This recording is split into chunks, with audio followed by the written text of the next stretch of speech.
जाऊ हम जानत आजू आई है गणपति बप्पा होया चरवाया अपने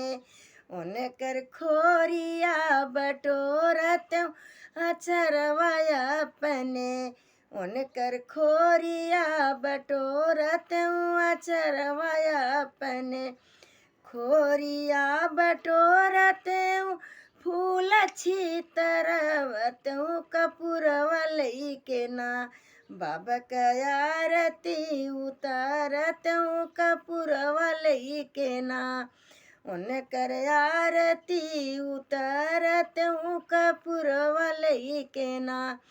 जऊ हम जानत आज सत्यनारायण बाबा आई है अचरवाया अपने उनकर खोरिया बटोरत अचरवाया अपने